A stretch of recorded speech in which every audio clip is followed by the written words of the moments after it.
This is not a series about games you haven't heard of. This is a series about games everyone has heard of. Games that everyone has an opinion on, regardless of whether they've played them or not. Games whose actual qualities have been buried in a narrative, whether good or bad. Games that everyone always makes the exact same comments about. Games that are in desperate need of a second opinion.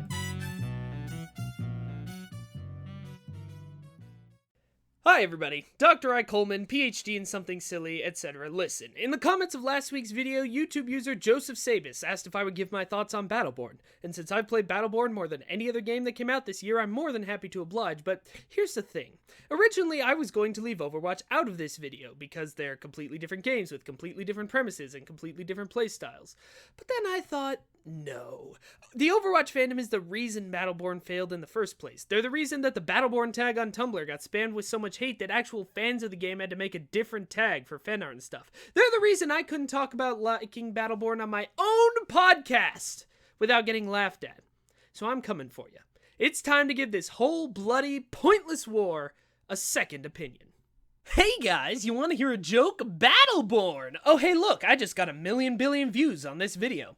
Yes, there may have been worse games this year, but it seems there's nothing people love to hate on as much as Gearbox's take on the multiplayer online battle arena. And I get it, I mean it committed the terrible, unforgivable crime of...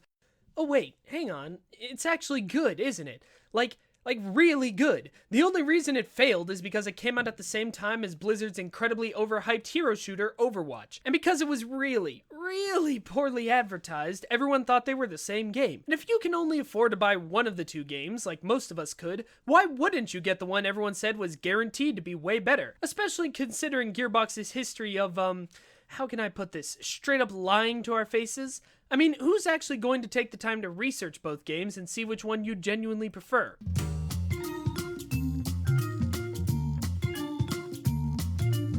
But the truth is that the two games are wildly different from each other. They're not even really in the same genre. The war between them should never have existed to begin with, and Gearbox really should have waited and released this game in a different month. But plenty of people have already talked about the history of the two games and the whole sad story of Battleborn's rise and fall.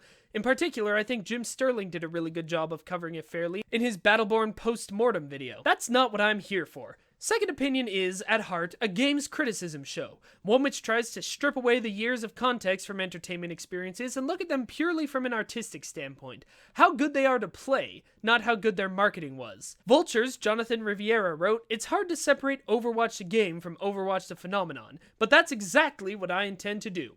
Besides, I really like playing devil's advocate, so now I'm going to tell you why, in terms of making a good video game, Battleborn won, beating Overwatch in every single category, hands down." And I know Battleborn didn't really win YouTube commenters. Believe me, no one's more aware than I am. Every time I try to log on to my favorite multiplayer shooter, it looks like this.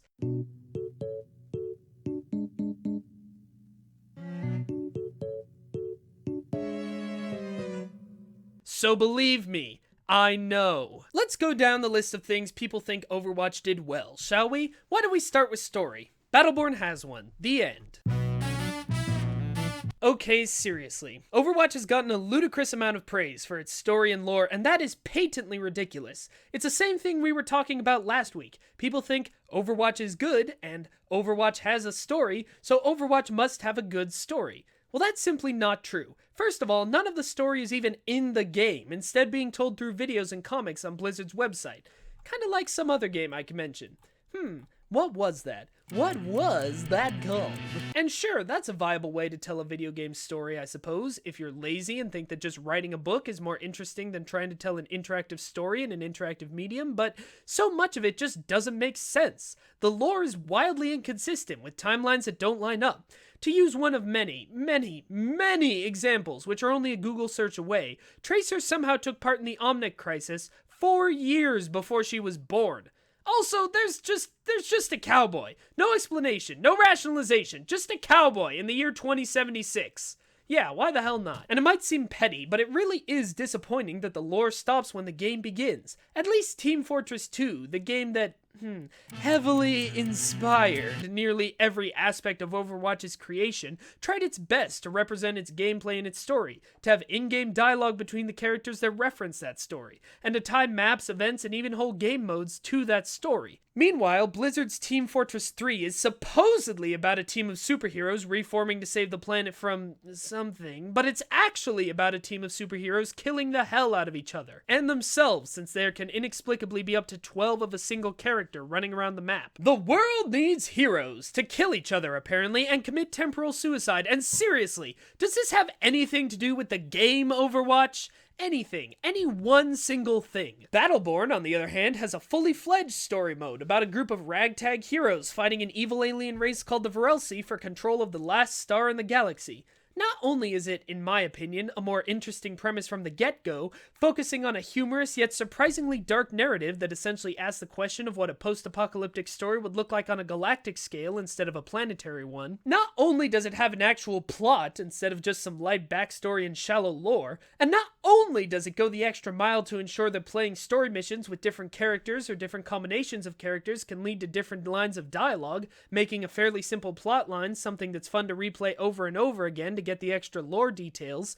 But beyond all that, what I like so much more about Battleborn's story is that every aspect of it is represented in gameplay. The dying sun is represented in the star shards that you have to pick up to advance through the game, making its energy feel like a precious resource even if you only play multiplayer.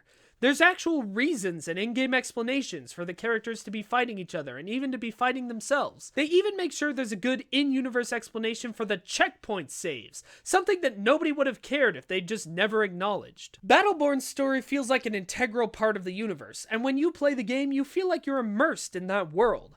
Overwatch's story feels like somebody's poorly researched and rarely updated fanfiction. And maybe you think story's an unfair metric for comparison, since Battleborn has a story mode and Overwatch is multiplayer only. Maybe you feel like I'm being unfair because the two games clearly had very different focuses. Ignoring the fact that that's the entire premise of this video, most of the elements I just talked about are still available even in the multiplayer, which also has far, far superior character banter to Overwatch's. And this brings us to the next thing the latter gets praised for, which the former does so much better. Character design. Here's the thing, to understand this next part, you have to understand where the companies behind each game are coming from. With Overwatch, Blizzard has done the same thing it's always done, taken a popular genre, in this case the multiplayer shooter, and distill it into the purest version of itself. They did the same thing with World of Warcraft and StarCraft 2, in both cases making the gold standard for the MMO and RTS genres respectively. They copy the best elements of the best games in the genre, obsessively test them and give them a fresh coat of paint, producing something that's technically perfect but often feels soulless. Listen, I like StarCraft 2 a lot. I've sunk enough hours in it to get Gold League, but every professional StarCraft game plays out the same way, with both players trying to do the exact same series of moves and the winner being whoever does them faster. Compare that to, say, Age of Empires 2, which I consider a lot more fun to watch and play because it has more of an element of randomness. Here's an AoE 2 game where two professional players happen to spawn near 12 wolves and just start leading them into each other's town back and forth. That would never happen in StarCraft 2. Overwatch is the same way. I joke about it a lot, but it really is Team Fortress 2 with a fresh coat of paint and a couple of new abilities. And the sterility of its design is reflected in its characters. Somebody sing me a chorus of "Roll Out the Archetypes," cause here we go. There's the generic soldier for boring people, the gritty edgelord for really boring people, the buff lady with a pink undercut for Tumblr users, the over-sexualized purple lady for Reddit users, the over-sexualized British lady, the over-sexualized healer lady. Let's come back to that. Contrast this with Gearbox's approach. Now don't get me wrong, I'm no fan of Gearbox in general. The Borderlands series has yet to produce a game that couldn't be summarized as meh, and Randy Pitchford makes a No Man's Sky dev team look honest and capable. But from everything I've heard, Gearbox is one of the best game companies to work at if you're a writer. They really let their writing teams craft their own story and worlds with very little outside influence. And even if I don't always enjoy the stories they end up telling, at least you know there's passion behind them. Somebody cared about them. And with Battleborn, I really think they finally nailed it. There isn't a single Battleborn character who's one-dimensional. They might seem that way at first. Oscar Mike is the generic shooter guy, Wrath is just the Reaper-style edgelord, etc. But even if you only play the multiplayer, their banter shows that they have a lot more personality than is immediately apparent.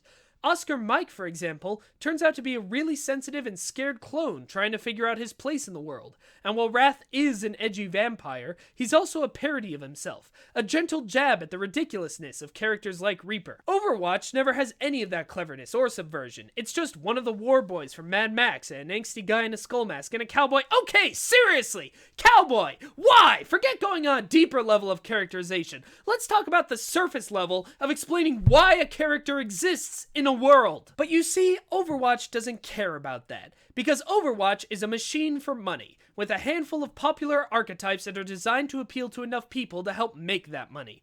And on that note, can we please stop acting like the game is somehow progressive in its character design? Sure, Blizzard finally realized that dark-skinned characters exist, but considering that they gave the Egyptian character Native American costumes, I don't think they have even a 4th grade understanding of how race works, i.e., there's more than 2. And all the stuff about there being LGB characters, or about Mei being chubby, all in your head, sorry to say. Seriously, if Overwatch was your introduction to Blizzard games, look up Sarah Kerrigan or some of the history of World of Warcraft, and see how much they really care about strong female characters or being progressive. Meanwhile, Battleborn's main character is canonically a black lesbian, who ends up in a relationship with another of the female characters. There are multiple characters of color, canonically non-binary characters, a really wide array of body types, and you know what's really refreshing? There is not a single female character who's sexualized. Forget over-sexualized. None of them are sexual at all, because they're too busy fighting a goddamn war. I can't remember another game where there wasn't at least the option to dress a female protagonist in some gross, super revealing costume. And maybe you think that games don't need to be more progressive, and that's certainly not an issue I want to get into in this video,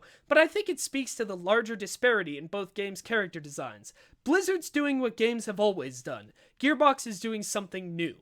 Which brings us nicely to the gameplay. Overwatch features control points, payload, control points and payload, and King of the Hill, all game modes which have been staples of multiplayer shooters since 2007. Once you've played the ludicrously sparse collection of maps once with each character, something which takes about 2 hours, you've experienced everything the game has to offer. Battleborn, on the other hand, does something so many other companies have tried and failed to do. It made MOBAs fun.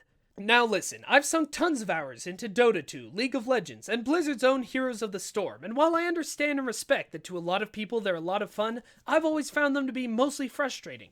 Battleborn made MOBA gameplay accessible to a shooter fan like me, blending the two into something that's both familiar and new. And with lots of different strategies to consider, more heroes in Overwatch, and more ways to upgrade and play those heroes, gear to unlock which adds a strategy of creating loadouts, and more maps and modes at time of writing, Battleborn is a game I've played for hundreds of hours without feeling like I've experienced all the content. Well, I was done with Overwatch after a couple of hours of playing on a friend's computer. Oh, and that picture you've seen of the horribly crowded user interface? It's from the beta, with every UI option turned on, and it isn't remotely indicative of the final product. Did this video make you angry? Did you feel like it compared the two games based on how much like Battleborn is Overwatch, and ignored the fact that people can have different opinions and like different things in games? Well, now you know what it's like to be a Battleborn fan, and at least you can close this video, go into Overwatch, and get into a game. I have to wait until Gearbox finally gives up and makes a thing free to play in the hopes that that'll attract more players. But in the meantime, I still believe that Battleborn is one of the best games of 2016, and deserves to be counted amongst the best multiplayer shooters of all time. At the very least, it deserved better than it got. And that's my professional opinion. Also, humor is subjective and all, but I think Battleborn has the strength of being really funny, while the funniest thing about Overwatch is this sentence from the Wikipedia page.